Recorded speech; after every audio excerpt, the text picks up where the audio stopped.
But if you're the type of person to revel in someone getting cancelled for something they said 10 years ago, you're just ensuring that one day you'll be cancelled for something you said If you're the type of person who loves seeing someone get cancelled for something they said a decade ago, just know, one day, it could be you on the receiving end for something you said today. Ricky Gervais has had enough of the so-called woke culture and the constant back and forth about who's offended and who's doing the offending. He's tired of the sensitivity, and he's not holding back. Known for his bold, unapologetic humor. say they're offended.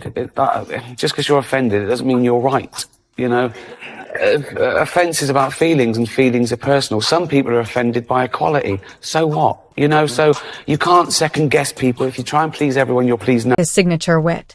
A British comedian, actor, and writer, Gervais has stirred up controversy by pushing back against what he sees as an overly sensitive social trend that threatens free speech.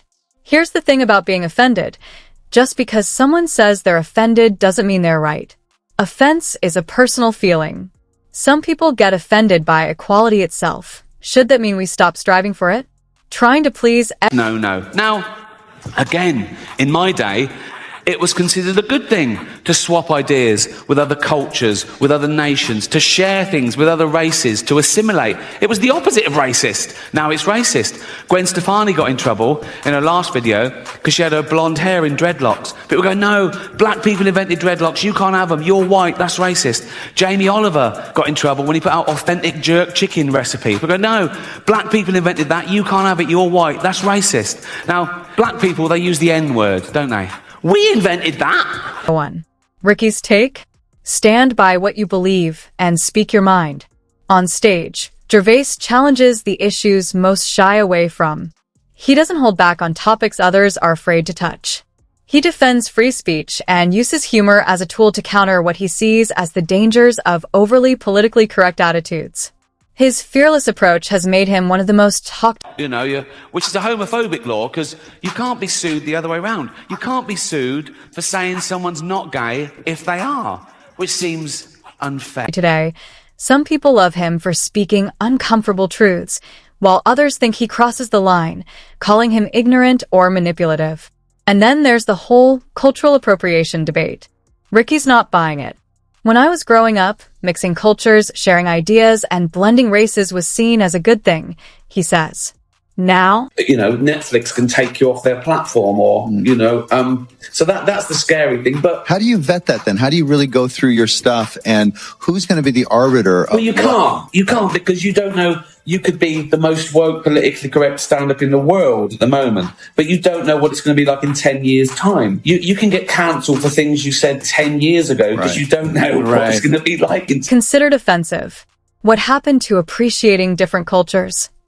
Ricky Gervais may be controversial, but he's certainly got people talking. Whether they agree with him or not, Ricky Gervais has no problem calling out today's culture, especially when it comes to the crazy contradictions we see with things like cultural appropriation. That's not true, because we're members of society and people are allowed to criticise you. They're allowed to not buy your things, they're allowed to burn your DVDs, and they're allowed to turn the telly off. What they're not allowed to do is to bully other people into not going to see you. Backlash for having dreadlocks in her hair. People said, no, you can't do that. Dreadlocks were invented by black people. Or when celebrity chef Jamie Oliver put out an authentic jerk chicken recipe and faced accusations of cultural appropriation. You can't cook that, you're white, they said. It's a strange double standard. And don't even get started on the N-word debate. Ricky... To think that you deserve to go through life with no one ever saying anything that you don't agree with or like. I want people to stop saying that joke's offensive. Yeah. I want them to start saying I found it offensive, because you've got to own the emotion, because that's all it is. You're just telling me how you feel about it. Yeah. There's nothing intrinsically offensive about this. Absurdity. Black people use the word freely in certain contexts, but when someone else uses it, suddenly there's outrage. Ricky's comedy isn't just about causing a stir. It's about making us think about these contradictions and the double standards that seem to rule our conversations today. In his sharp and often provocative style, Ricky takes on the most sensitive topics with humor. He makes the case that comedy isn't about offending people, it's about making them think deeper about the world around them. Women, Not all women. I mean the old-fashioned ones. You know, the old-fashioned women. Oh, God. You know, the ones with wombs. Oh. Overly sensitive culture that's dominating public discourse. And then there's the issue of free speech. Ricky calls attention to the danger of how unpredictable today's culture has become. He jokes about how you can be sued in some places for calling someone gay when they're not, but you can't be sued if you say someone isn't gay when they are. It's all part of the chaos of a world where seemingly harmless comments can lead to serious consequences. The biggest issue Ricky highlights? The cancel culture that hangs over everything we influencer. As a celebrity, I know all about stuff, like science and politics. So trust me when I tell you who you should vote for. If you don't vote the right way, it's like a hate crime that makes me sad and angry, and I'll leave the country. And you don't want that. totally fine today, but in 10 years, it might get you canceled. The fear of saying the wrong thing keeps growing, and no one knows where the line is anymore. Even the most politically correct person could get in trouble down the Form to make a political speech, right? You're in no position to lecture the public about anything. You know nothing about the real world. Most of you spent less time in school than Greta Thunberg. in the past. Ricky Gervais is a strong advocate for free speech. He believes people should have the right to criticize or choose not to support something, but there's a line.